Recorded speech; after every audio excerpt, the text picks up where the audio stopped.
नमस्कार। आज हम आपको 16 सोमवार व्रत कथा सुनाने जा रहे हैं। एक बार श्री महादेव जी पार्वती जी के साथ भ्रमण करते हुए मृत्यु लोक में अमरावती नगर में आए। वहां के राजा ने एक शिव जी का मंदिर बनवाया था। शंकर जी पार्वती जी के साथ वहीं ठहर गए। एक दिन पार्वती जी शिव जी से बोली, नाथ आइए आज चौसर खेले। खेल प्रारंभ हुआ। उसी समय पुजारी पूजा करने को आए। पार्वती जी ने पूछा, पुजारी जी बताइए जीत किसकी होगी। पुजारी जी ने बिना सोचे समझे कहा कि भगवान भोलेनाथ ही जीतेंगे। किंतु अंत में जीत पार्वती जी की हुई। पार्वती जी ने मिथ्या भाषण के कारण पुजारी जी को कोढ़ी होने का श्राप दे दिया।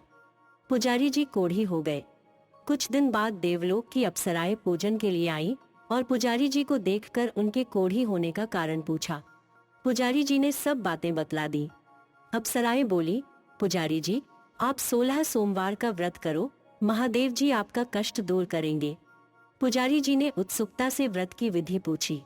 अप्सराओं ने पुजारी को 16 सोमवार व्रत की विधि बताते हुए कहा कि सोमवार के दिन सूर्योदय से पहले उठना, फिर स्नानादि से निवृत्त होकर स्वच्छ वस्त्र धारण कर लेना।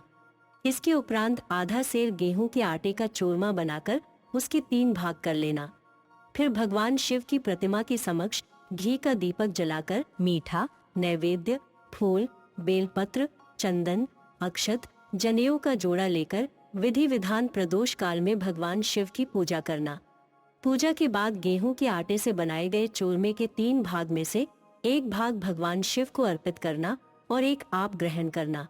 बाकी भाग को भगवान का प्रसाद मानकर सभी में बांट देना। इस विधि से 16 सोमवार व्रत कर 17वें सोमवार को 5 सेर गेहूं की बाटी का चूरमा बनाकर भोग लगाकर बांट दे। फिर सर्व कुटुंब प्रसाद ग्रहण करे। ऐसा करने से शिवजी आपके सारे कष्ट दूर करेंगे। ये कहकर अप्सराएं स्वर्ग लोक को चली गई।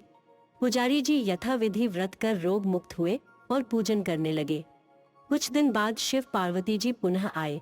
पुजारी जी को कुशल देखकर पार्वती जी ने उनके रोग मुक्त होने का कारण पूछा। पुजारी जी के कथनानुसार पार्वती जी ने व्रत किया। फलस्वरूप कार्तिकेय जी पार्वती माता के आज्ञाकारी हुए।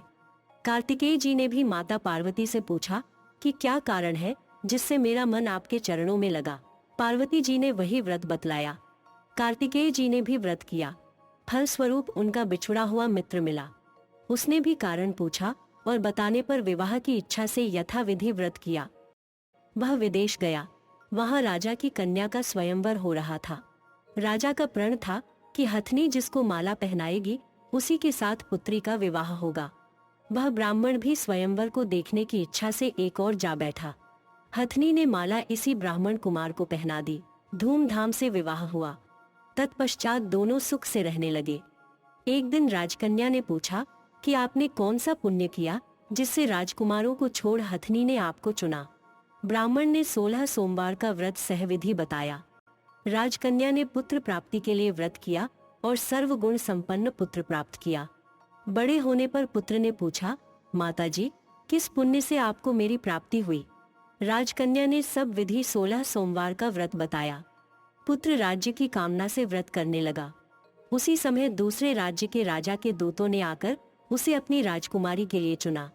आनंद से विवाह संपन्न हुआ। राजा के दिवंगत होने पर ब्राह्मण कुमार को राजगद्दी मिली। वह इस व्रत को करता रहा। एक दिन अपनी पत्नी को पूजा सामग्री शिवालय में ले जाने को कहा, परंतु उसने दासियों द्वारा भिजवा दी। जब राजा ने पूजन समाप्त किया तो आकाशवाणी हुई, इस पत्नी को निकाल दे, नहीं तो तेरा सत्यानाश कर देगी। प्रभु की आज्ञा मान उसने रानी को निकाल दिया। रानी भाग्य को कोसते हुए नगर में एक बुढ़िया के पास आई। उसका हाल देखकर बुढ़िया ने उसके सिर पर सूत की पोटली रख बाजार भेजा। रास्ते में आंधी आई, पोटली उड़ गई। बुढ़िया ने उसे फटकार कर भगा दिया। वहां से तेली के यहाँ पहुंची तो सब बर्तन चटक गए। तेली ने भी निकाल दिया। पानी पीने नदी पहुंची तो नदी सूख गई। सरोवर पहुंची तो हाथ का स्पर्श होते ही जल में कीड़े पड़ गए। उसी जल को पीकर आराम करने के लिए जिस पेड़ के नीचे जाती वह सूख जाता। वन और सरोवर की ये दशा देखकर ग्वाल उसे मंदिर के गोसाई के पास ले गए। उसे देखकर गोसाई जी समझ गए कि यह कुलीन अबला विपत्ति की मारी हुई है। धैर्य बंधाते हुए बोले, बेटी तू मेरे यहाँ रह, किसी बात की चिंता मत कर। रानी आश्रम में रहने लगी, परंतु जिस वस्तु पर इसका हाथ लगे उसी में कीड़े पड़ जाएं। दुखी हो गोसाई जी ने पूछा, बेटी, किस देव के अपराध से तेरी ये दशा हुई?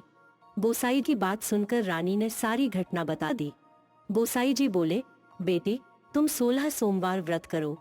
रानी ने सविधि व्रत पूरा किया।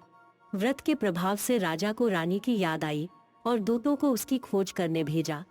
आश्रम में रानी को देखकर दूतों ने राजा को रानी का पता बताया। राजा जाकर गोसाई जी से कहा, महाराज, ये मेरी पत्नी है। शिवजी के रुष्ट होने से मैंने इसका परित्याग किया था। शिवजी की कृपा से मैं इसे लेने आया हूँ।